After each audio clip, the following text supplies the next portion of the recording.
Hey guys, tonight we're diving into the myth of Icarus, but not the way you've heard it. We're not going to focus on the dramatic fall, the hubris, or the watery grave. Oh no. Tonight we're going to get to the very boring heart of the story. The planning, the waiting, and the slow, methodical work of two men trapped on a remote island. Imagine yourself there now. You're standing on the sunny, stone-paved courtyard of a palace, a gentle breeze rustling the olive trees. The air smells of salt and dry earth. But you're not a hero here, or a king. You're simply a house guest, a permanent one. You're stuck.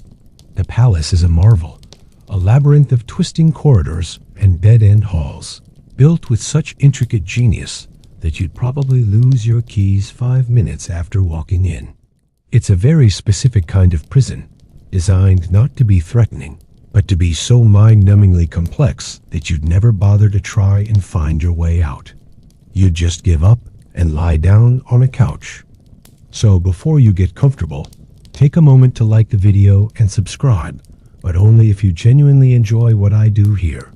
Now, dim the lights, maybe turn on a fan for that soft background hum, and let's ease into tonight's journey together.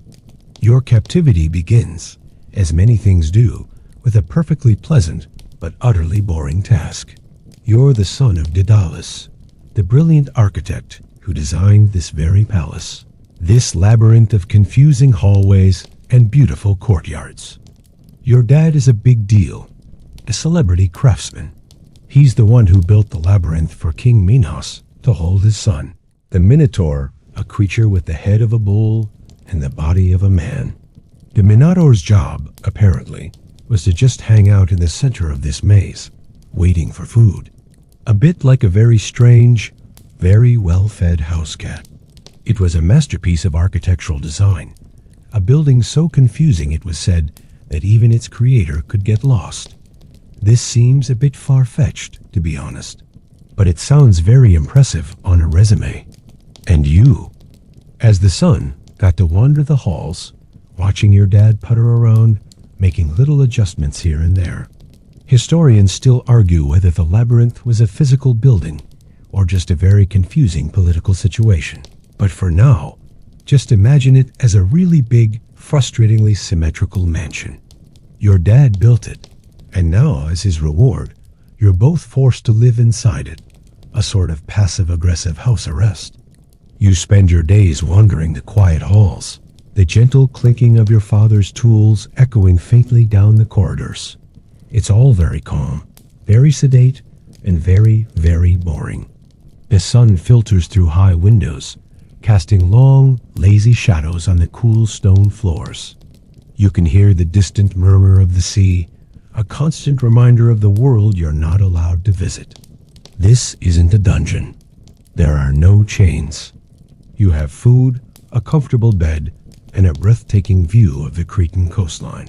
But you're stuck. And as you sit there, you can't help but wonder if being stuck in a beautiful cage is somehow worse than being stuck in an ugly one. You're not in danger, just bored. You lie on the cool stone floor, staring up at the ceiling, which is probably a masterpiece of Minoan engineering, but to you, it's just a ceiling. The days blur together. You wake up. You eat. You watch your dad tinker with his tools. He's working on some new project from Minos, something about a fancy water clock. The clock ticks away the hours, the minutes, the seconds, all of them flowing by with the agonizing slowness of honey on a cold day. There's no drama here. No angry minotaur chasing you down a dead-end hallway. Just the gentle, monotonous hum of life in a very well-appointed prison. The walls are painted with murals of dolphins, leaping through waves, and bulls, performing very docile-looking acrobatics. They're quite lovely, really. You could spend hours just tracing the lines with your eyes, trying to find all the places where the paint has flaked away. It's a surprisingly effective way to pass the time, like finding faces in the clouds, or counting the tiny dust motes dancing in the sunbeams that pierce the high windows. You have a surprisingly good view of the sea from one of the upper terraces. You can see the ships come and go, their sails a soft blur on the horizon. They're just a part of the scenery, like the clouds. You've never tried to hail one. That would be rude. And besides, there are guards. They aren't menacing or armed to the teeth. They're just there. They mostly ignore you and your father, but their presence is a constant, low-level buzz of awareness, like a refrigerator that's a little too loud. You have a little garden plot to tend, which is a nice distraction. You can feel the soft, dry earth between your fingers as you pull out weeds, a gentle prick of thorns from a rosebush. You learn the rhythm of the plants, when they need water, when they're ready to be picked. It's an honest, simple sort of work, the kind of thing you'd imagine a retired king would take up as a hobby. It's all so pleasant, and that's the real trap. You could settle into this life. You could forget there's a world beyond these walls. You could let the labyrinth, with all its boring comforts, become your entire reality. Your father, Daedalus, however, is not a man to be lulled into complacency. He's an inventor, a problem solver, a man who sees a puzzle and just has to solve it. One day, you find him sitting in his workshop, a contemplative look on his face. He's not working on the water clock. He's just staring at a pile of discarded odds and ends. A few sticks of wood, a coil of rope, and a large basket full of feathers. He picks up a feather, runs a thumb over its soft, downy surface. He looks at you, a slow, thoughtful smile spreading across his face. "We can't leave by land," he says, his voice a low drone. "And the sea is watched, so we'll have to go another way." He doesn't sound excited or dramatic. He sounds like a man who's just realized he can solve a crossword puzzle. He has a plan, of course. A very straightforward, very boring plan. It's not about finding a secret passage or digging a tunnel. That would be too much work, too much noise, too much risk. No, his plan is something else entirely. A concept so simple you almost don't believe it. He's going to build a pair of wings. Just like that. It's a bit of a quirky tidbit, this obsession with the practical side of the myth. But historians still argue whether Daedalus's fascination with flight was a grand idea born of desperation, or just the logical next step for an engineer who had already run out of things to build on the ground. Regardless, you are now an apprentice on the most mundane engineering project in all of Greek mythology. The great plan, it turns out, is to escape by air. Your father, a man of logic and practicality, has already ruled out all the other more cinematic options. You won't be overpowering the guards. They're very pleasant, but surprisingly numerous. You won't be chartering a boat. Every ship that comes to the island is carefully monitored by Mines's men. You won't be digging a tunnel. The bedrock is impossibly hard, and you're a sculptor's son, not a mole. So, flight it is. He's not doing it for glory or to prove a point. He's doing it because it's the most logical and least messy way off the island. This isn't a dramatic act of rebellion. It's a very long-winded exercise in applied engineering. You can almost hear him sighing as he explains it to you. "Look, son, this is just a matter of lift and drag. We need to find a way to make enough lift to overcome our weight, and we need to do it without attracting a lot of attention. Frankly, it's a bit of a bore, but what are you going to do?" He starts by studying the birds, but not in a romantic, poetic way. He's analyzing their feather structures, the way their wings move to catch the air. He spends days just sitting on a rooftop, watching gulls circle lazily in the sky. He makes little notes on a clay tablet, sketching out diagrams of wingspans and feather alignments. It's a surprisingly tedious process, more like an ornithology doctoral thesis than a daring escape plan. You, meanwhile, have been tasked with the truly boring work, gathering the raw materials. He needs feathers, lots of feathers. And he needs wax, a specific type of beeswax, which is surprisingly difficult to find. So your days become a gentle, unhurried scavenger hunt. You wander the quieter sections of the labyrinth, the parts that nobody ever uses, looking for feathers that have drifted in on the sea breeze. You collect the molted plumes from the peacocks that roam the palace gardens. You even climb up into the rafters of the main hall, carefully plucking stray feathers from the swallows' nests, much to the quiet chagrin of the birds. It's a very slow process. You have to be careful not to take too many from any one place, so as not to arouse suspicion. You can almost hear your father muttering, "A little from here, a little from there." It's all about plausible deniability, son. Don't look like you're building a whole new mode of transportation. Then there's the wax. You have to find a beehive. Not a big one. That would be too conspicuous. Just a small, unassuming one, maybe tucked away in a corner of the garden wall. You spend a week just looking for bees, humming to yourself as you walk, your eyes scanning the walls and the undersides of the stone benches. When you finally find one, you don't just raid it. No, that would be reckless. Your father gives you specific instructions on how to carefully and calmly scrape off small amounts of honeycomb without bothering the bees too much. You spend several afternoons doing this, the gentle hum of the bees, a low, sleepy soundtrack to your work. It's a testament to your patience and your utter boredom that you don't just grab the whole thing and run. Historians still argue whether Daedalus's meticulous planning was a sign of his genius or just a symptom of his intense need to over-engineer everything. Either way, you're the one stuck with the mundane details. After weeks of gathering, you have a surprisingly large pile of feathers. There are soft, downy ones, great for insulation and silent flight, and stiff, elegant primary feathers, perfect for catching the air.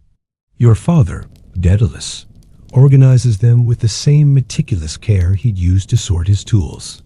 He lays them out on a large, flat slab of stone in a precise grid, a bit like a very strange, very feathery chessboard. You're given the job of cleaning them. Each feather must be dusted, and a little bit of the quill scraped clean. It's an incredibly slow and boring task. You find yourself humming quietly to yourself, making up little songs about the different shades of brown and white. The process is so repetitive and calming that you almost fall asleep right there, sitting cross-legged on the floor. It's all about preparation. An unhurried, almost meditative preparation for an event that is still a long, long way away. This isn't the stuff of heroic legends, is it? It's just ... housework. The real fun begins when he starts the construction. This isn't a montage from a movie, with sparks flying and dramatic music. No, this is a quiet, deliberate, and incredibly slow process. Your father has figured out a method for attaching the feathers to a simple wooden frame. He uses twine and a surprisingly large amount of that beeswax you painstakingly collected. He doesn't just slap the wax on. Oh no. He has a little pot that he warms gently over a small fire, and he applies the wax in thin, careful layers. The smell of the melting wax is a surprisingly calming presence in the workshop, a sort of warm, honeyed scent that fills the air. He then takes each feather, one by one, and presses it into the warm wax. You have to hold it there for a few seconds to make sure it sets. It's like building a model airplane, but on a much larger scale, and with the added pressure of your freedom resting on its structural integrity. He starts with the smaller feathers at the top of the frame, overlapping them just so, like the scales on a fish. You are a human feather applicator, responsible for the tedious, repetitive work of holding each one in place until your father gives you a nod of approval. The first wing, a magnificent tapestry of browns and whites, takes a full month to complete. You spend hours just staring at it, tracing the lines of the quills, running your fingers over the smooth wax. You can't help but feel a strange sense of pride in its boring perfection. Historians still argue whether Daedalus used some sort of proto-glue, or if the process was really as dependent on wax as the myth suggests. Regardless, the work is slow, and the silence in the workshop is only broken by the occasional low hum of the bees outside, and your father's gentle sigh as he adjusts another feather. It's a very humble, very unepic moment in time. The birth of a legend, not with a bang, but with a quiet, sticky hum. The second wing goes a little faster, but not much. He's a perfectionist, your father. He keeps adjusting the angle of a feather here, scraping away a bit of extra wax there. You're convinced he's just trying to fill the days. After all, what's the rush? You're not going anywhere. The sun moves slowly across the sky, casting long shadows that stretch across the stone floor and then slowly recede. You find yourself watching them, tracing their path, just another slow, simple way to pass the time. And then, finally, after what feels like an eternity of gathering and applying and waiting, they are done. Two large, slightly clunky, and very beautiful pairs of wings. They sit on the floor, waiting for their test flight, a quiet testament to a very boring, very well-planned escape. The wings are finished. They are, to be frank, a little heavy, and you can't imagine flying very far with them. They're functional, not elegant. Your father has even built in a sort of harness, so you can strap them to your shoulders. It's not a comfortable fit. The wooden frame digs into your shoulder blades, and the weight of the feathers makes you slouch a bit. It's all very practical, though, which is exactly the point. This isn't about looking good. It's about getting from point A to point B, which, in this case, is off the island. You take a few test flights, but not from the top of the palace. That would be far too dramatic and dangerous. Instead, you and your father go to a quiet, secluded courtyard, one of the many dead ends in the labyrinth. He tells you to flap your arms very gently. You look ridiculous. You can't get more than a foot or two off the ground. The wings make a soft, whooshing sound, like a large bird trying to get airborne, and you flop back down onto the pavement with a soft thud. Your father simply nods, makes a few more adjustments to the straps, and tells you to try again. The process is repeated over and over. You flap and you flop. You're not soaring, you're just kind of bouncing. It's not exciting at all. There's a certain amount of muscle strain, and your arms get tired. But the whole thing is more of a minor inconvenience than a heroic struggle. The sun beats down on your head, and you can feel the wax starting to get a little soft and pliable. You're not worried about it melting. That would be too dramatic. You're just worried about the feathers shifting and messing up the aerodynamics. You're a human wind tunnel, and every failed attempt is a new data point for your father. He scribbles more notes on a tablet, a small smile of concentration on his face. Historians still argue about the true physics of the Daedalus and Icarus wings. Was it simple aerodynamics? Was it something more mystical? The boring answer, of course, is that it was probably a bit of both, but mostly it was just a lot of trial and error, a lot of quiet flapping in a forgotten courtyard. Your father decides you need to practice. So every morning, before the sun gets too high, you go out to the courtyard and practice flapping your arms. It's like a very strange, very boring form of exercise. The gentle whooshing of the wings, the soft thud of your landing, the occasional sigh of your father as he corrects your posture. This is your new routine. The whole thing feels more like physical therapy than an escape plan. You're learning the precise rhythm of the upstroke and the downstroke, the gentle tilt of the wings to catch the air. You're not flying, you're just getting the hang of it. You're a pilot in training, but your classroom is a quiet courtyard, and your instructor is your exasperated but loving father. And then one day, it happens. You flap your arms, and instead of just flopping a foot or two off the ground, you get a solid, sustained lift. You're 3, maybe 4 feet in the air. You hang there for a moment, a look of surprise on your face. It's not exhilarating or life-altering. It's just functional. You land gently, a bit out of breath, and your father gives you a slow, approving nod. Good, he says. Now you have the muscle memory. We can leave now. It's as simple as that. The time for the big, boring flight is finally here. The morning of your departure is completely unceremonious. No dramatic sunrise, no thunderous farewells. You and your father simply walk to a quiet, deserted stretch of beach just outside the palace walls. The sea is calm, its waves making a soft, repetitive shushing sound on the sand. The air is warm and a little humid. There's a gentle breeze coming off the land, which your father nods at approvingly. Just enough, he murmurs to himself. He straps you into the wings first. It's an awkward process, a bit like trying to put on a complicated backpack with someone else's help. He tugs at the straps, tightens the buckles, and pats you on the shoulder. Then he straps on his own wings, a practiced movement born of countless hours of tedious work. You both just stand there for a moment, looking out at the sea. It's not a dramatic moment. It's more like waiting for a very slow-moving bus. And then he gives you his famous warning, not with a dramatic, booming voice or with a desperate plea. No, he says it to you in the same low, tired drone he uses when he's correcting your posture. He sounds like a parent explaining the rules of the road for the 1000th time.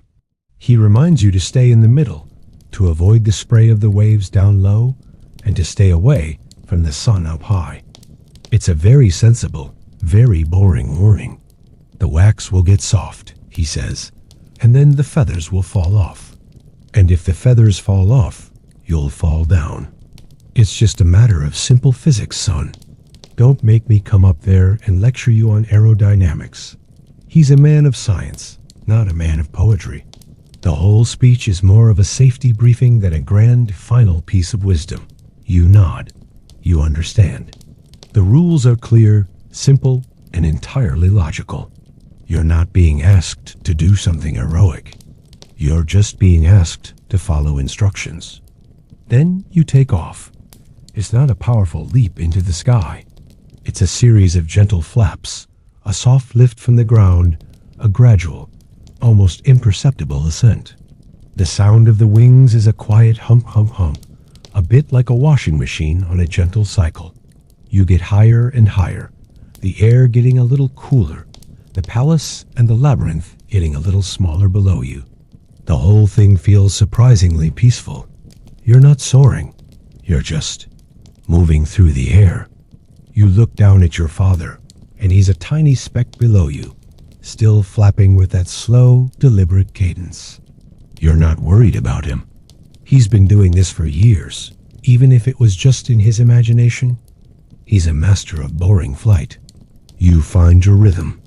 The gentle upstroke, the powerful downstroke, the slow, easy glide. It's strangely soothing. The sun warms your back, and the air smells like the sea. You can hear the soft rustling of the feathers, a sound that, after all your time cleaning and applying them, is a strangely comforting one. Historians still argue whether Icarus's downfall was a matter of pure hubris or just a simple, foolish mistake. Was he drunk on the power of flight? Or did he just get distracted? The boring truth is, you'll never know. You can only imagine yourself, a tiny speck in the sky, caught between a gentle, boring sea and a powerful, boring sun, just following your flight plan. You are now flying. It's a bit of a surreal experience, but not in a dramatic way. It feels more like a very slow-paced hike, but with a better view. The land below you is a peaceful tapestry of greens and browns. The tiny villages, nothing more than little squares of white and terracotta. The whole thing is incredibly quiet, broken only by the soft, steady rustle of your wings. It's almost sleepy. The sun is a warm presence on your back, and you can feel the air getting a little thinner, a little cooler. You're not going higher and higher to show off, or because you're filled with a sense of boundless freedom. You're just flying, following the most direct, most boring flight path to the nearest safe land. You're an airplane on autopilot, a very simple, very feathery one. You occasionally glance down at your father. He's a good distance behind you, a slow, methodical flapper. You can almost see him frowning, a look of deep concentration on his face. He's not watching you out of concern, but rather as a quality control check. Is the wind catching your left wing correctly? Is your flapping rhythm consistent? The only thing that really changes is the sun. It gets a little warmer on your back. It's a very gradual increase in temperature, the kind you might feel if you were sitting on a park bench on a sunny day. It's not an intense, burning heat, just warm. You're not worried. Why would you be? You're an obedient son. You're following the instructions. You're staying in the middle. You're a textbook pilot. But as you fly, the sun becomes just a little too warm. A small, almost imperceptible bead of sweat trickles down your back. You can feel the wax on your wings getting a little stickier, a little softer. It's not a sudden, terrifying moment. It's a slow, quiet realization. It's the kind of moment when you realize you've been holding your hand too close to a candle for too long. You're not panicking. You're just observing. You watch with a detached sort of fascination as a single, small feather separates from the wing and drifts lazily downwards. It spins in a slow, hypnotic spiral, a tiny wisp of a thing, and disappears below you, lost in the vastness of the sea. You're not filled with a sudden, tragic sense of doom.